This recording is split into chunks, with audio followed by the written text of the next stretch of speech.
Hello guys, welcome back to my vlog. It's me, Grace. Today I'm going to do something completely out of my comfort zone. I will try 15 different kinds of European cheese. In this vlog, I'm going to try each one and give you my honest reaction, as in walang halong kaetsasan. I'm half excited, half scared because I really don't know what to expect. But we're about to find out which ones are amazing and which ones are not for me. So, jedziemy na to. Let's start. Jadel is a traditional Slovak mountain and braided string cheese made from cow's milk. So, this is the cheese from Slovak and na-amaze ako dito nung una ko nakita when I got here in Czech because para siyang sinulapid. When I cut this, it's like the white part of the balut. So, ganun yung texture niya. So, let's taste. Sobrang alat. And kung makikita nyo, para siyang may thread. Ito. And yung texture niya is quite rough and salty. I don't know kung ano yung pinipair nila dito, pero I think most Czechs are pairing this with beer. Oszczepok is a traditional Slovak smoked cheese product beloved throughout Slovakia and Czech Republic. It is made from sheep's milk or cow's milk. Okay, so this is another Slovak cheese. Smoked cheese siya, kaya brown yung surface niya kasi smoked. So let's try. Actually, I love the smell. Let's see if it will suit my taste. It's soft. And the taste, maybe I can compare it to smoked fish, maybe. But I think it tastes like that. Mackerel or tinapa in the Philippines. Satisfying siya kapag kinain mo, pero I'm not sure about the taste. Pero not bad. And it's kinda creamy also. Olomoucké Twaróżskie Male is a traditional Czech cheese originating from Loštice, Moravia. The production history dates back to 15th century. Okay, this is the traditional cheese of Czech, and according to many, it's up to you if you will love it or hate it. So let's try. The smell is not so good, sorry, but I will try the taste. I love the taste, but it's kind of salty. It's like the one from Slovak. The saltiness is the same, but yung texture niya is soft. In Tagalog, para siyang maligat. I like the texture, but it's really salty, and the smell is very strong. Brie is one of France's most famous and beloved soft cheeses, known worldwide for its creamy texture and elegant flavor. Okay, so ito yung brie. Yung loob niya is soft, similar to camembert, but this one is very soft. It's creamy for me. Para siyang walang lasa. Mangangalahati ka na dito pero hindi mo pa rin makuha yung lasa. Pero sobrang creamy niya. I think this is good for some crackers, but it's still good. Mozzarella is one of Italy's most famous and versatile cheeses. The name comes from mozzare, meaning to cut. Okay, so let's try the mozzarella. Based on my research, mozzarella should be stored in its own liquid. But I think, for example, naitapon mo na yung liquid ng mozzarella, pwede mo siyang lagyan ng tubig. I think 1 cup of water and 2 teaspoons of salt. Let's try. I think I like it. Pero sabi ng partner ko, this is best with basil and tomato. Parmareggio Reggiano is a leading Italian brand specializing in authentic Parmesan cheese, one of Italy's most prized and protected cheeses. The aging is minimum 12 months, often takes 24 to 36 months or longer.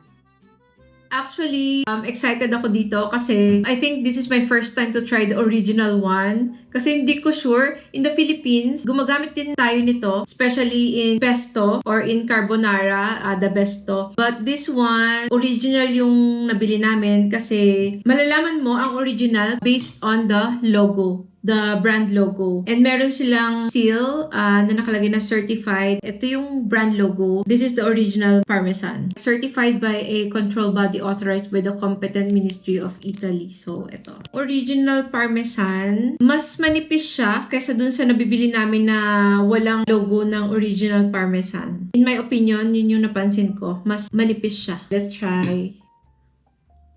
Very strong yung smell niya. And I like the smell. And yung lasa niya, it has a strong taste. Hindi siya salty, pero I like it because it's creamy. I like it. Gorgonzola is one of Italy's most famous blue cheeses with a rich history and distinctive flavor. The aging is 3 months or more. Sobrang sticky and sobrang soft and sobrang attached siya dun sa container niya. Ang hirap tanggalin. So, let's try. Para na siyang nagme-melt. I already tried one blue cheese before, but this one, I think it's kinda bitter. Strong taste. I like that it's soft, but super bitter. I don't like it so much. Emmental is one of Switzerland's most iconic and recognizable cheeses, famous for its distinctive large holes. It is made from raw cow's milk. The aging is minimum 4 months and often 8 to 12 months or longer. Ito naman yung cheese na I'm excited to show you kasi ito yung cheese of Switzerland na very iconic. Kung mapapanood nyo yung... I remember yung Tom and Jerry. Ito yung chine-chase na cheese ni Jerry. So, yeah, this is Emmental. According to my research, the bigger the hole of this cheese, the better the quality. Okay, so I will try. Maybe rubbery. Rubbery for me. Creamy, a little sweet. I like it. It's good. Camembert is one of France's most iconic soft cheeses and famous for its creamy texture and earthy flavor. It is named after the village of Camembert in Normandy. Para siyang similar to brie, yung texture niya, yung white covering niya. Let's try. It's the same, it's soft, and especially yung inside niya, soft din. Siguro, ito, creamy siya, pero at least may pagka-salty ng konti. Unlike si brie, yung brie cheese, it's kinda tasteless, but this one, it has a little saltiness. I like this better than brie. Entremont Roquefort is one of France's most prestigious and historic blue cheeses with protected status. It is made from ship's milk, and the aging is minimum 3 months in natural limestone caves. Another blue cheese here. The previous one was really intense. So this is another blue cheese. Let's try. Oh my god! The first one is bitter, but this one is very salty. Hindi ko siya kayang kainin. I cannot eat this. Salty. Feta is Greece's most famous cheese and a staple of Mediterranean cuisine, made primarily from sheep's milk or sheep and goat milk blend. So I hope this is not another torture because the previous one was really salty. My gosh!